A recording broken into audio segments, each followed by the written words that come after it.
তিতুমির কলেজের শিক্ষার্থীরা সেটিকে বিশ্ববিদ্যালয়ে রূপান্তর সহ 7 দফা দাবিতে 5 দিন ধরে অনশন কর্মসূচি পালন করছেন এবং একই সঙ্গে বিক্ষোভ ও সড়ক অবরোধ কর্মসূচি চলছে। এই মুহূর্তে তিতুমির কলেজের সামনে আছেন সহকর্মী আরিফ হোসেন, যুক্ত হব তার সাথে।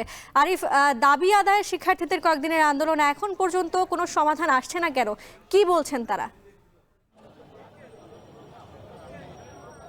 বর্ণা শিক্ষা মন্ত্রণালয় স্পষ্টত বলে দিয়েছে ৩৬ জুলাই নামে যেই বিশ্ববিদ্যালয়টি হচ্ছে সেই বিশ্ববিদ্যালয়ের অধীনে 7 কলেজের অধীনে কিন্তু তিতুমির একটি কলেজ এটি ছিল। তবে সেই দাবি কোনোভাবেই মানছে না এবং সরকার সেই বক্তব্য উপেক্ষা করে তারা একটি দাবি জানাচ্ছে কমপ্লিট বিশ্ববিদ্যালয়। অর্থাৎ আপনি দেখতে পাচ্ছেন আমার পিছনের যেই বাঁশের বেড়া দিয়ে তারা কিন্তু প্রতিবন্ধকতা তৈরি করেছে, অর্থাৎ মহাখালী থেকে গুলশান যাওয়ার তিতুমিরের সামনের থেকে যেই সড়কটি সেই সড়কটি পুরোপুরি বন্ধ করে দিয়েছে। যদিও তাদের বারাসাত একটি কর্মসূচি ছিল, যে কর্মসূচির আন্ডারে তারা গতকালকে কিন্তু রেলপথ এবং সড়ক পথ দুটোই বন্ধ করে দেওয়ার কথা ছিল, অর্থাৎ গতকাল শুধু বিশ্ব ইজতেমার কারণে তারা এই কাজটি করেননি। এখন এই সড়ক ধরে শুধুমাত্র অ্যাম্বুলেন্স এবং যারা বিশ্ব ইজতেমায় গিয়েছেন তাদের জরুরি যেই যানবাহনগুলো আছে সেগুলো তারা বন্ধ করে দিচ্ছেন। এছাড়া অনশনে থাকা যেই 11 শিক্ষার্থীর মধ্যে 3 শিক্ষার্থীর অবস্থা খুবই আশঙ্কাজনক, এমনটা জানিয়েছে ডাক্তার। তাদের যে কোনো সময় হাসপাতালে নেওয়া হতে পারে বলে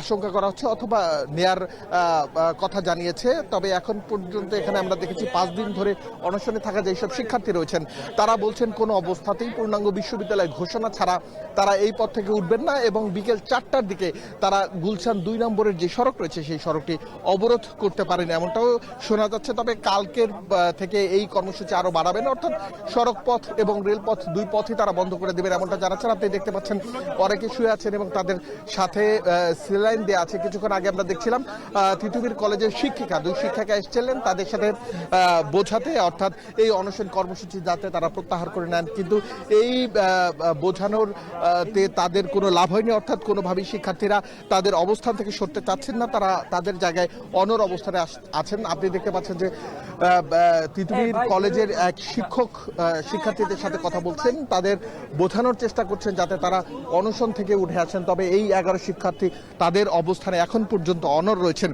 তিতুমির কলেজে 35,000-এর মতো শিক্ষার্থী রয়েছে এবং এই শিক্ষার্থীরা দীর্ঘদিন ধরেই তাদের দাবি প্রায় 20 বছর ধরেই তারা চাচ্ছেন যে তিতুমির একটি বিশ্ববিদ্যালয় হোক।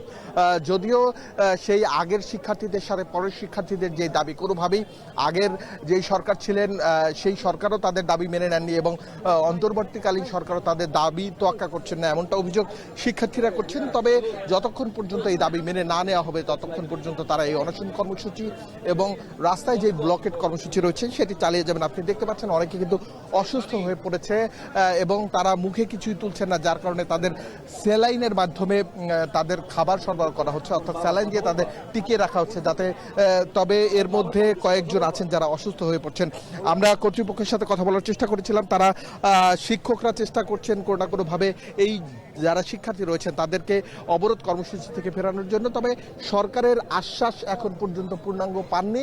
যতক্ষণ পর্যন্ত সরকারের আশ্বাস না পাবেন ততক্ষণ পর্যন্ত এই জায়গা থেকে সরে দাঁড়াবেন না। অপরদিকে শিক্ষা মন্ত্রণালয় স্পষ্ট যে বক্তব্য রয়েছে যে 7 কলেজের সাথে মিলে যেই 36 জুলাই যে বিশ্ববিদ্যালয়টি করা হয়েছে তার অধীনে তিতুমিরকে রেখে নতুন প্রস্তাবনার মাধ্যমে, তবে সেই প্রস্তাবনা এখন পর্যন্ত তিতুমির কলেজের যারা শিক্ষার্থী রয়েছে তারা মানেননি এবং তারা বলছেন যতক্ষণ পর্যন্ত বিশ্ববিদ্যালয় করা না হবে তারা রাস্তা থেকে যাবেন না। যদি এখন পর্যন্ত তাদের কর্মসূচি ব্লকেট কর্মসূচির মধ্যে সীমাবদ্ধ এবং রাস্তা অবরোধ করে তারা আন্দোলন করছেন। পরবর্তীতে কর্মসূচি কি জানাবেন অথবা তিতুমির আদৌ বিশ্ববিদ্যালয় হবে কিনা অথবা এই যতটুকু জায়গা রয়েছে তিতুমিরের মধ্যে সে জায়গায় বিশ্ববিদ্যালয় স্থাপন করা সম্ভব হবে কিনা সেটা এখনো প্রশ্ন সাপেক্ষ এবং সময় এর সঠিক উত্তর দেবে বলে মনে করছেন। বর্ণা,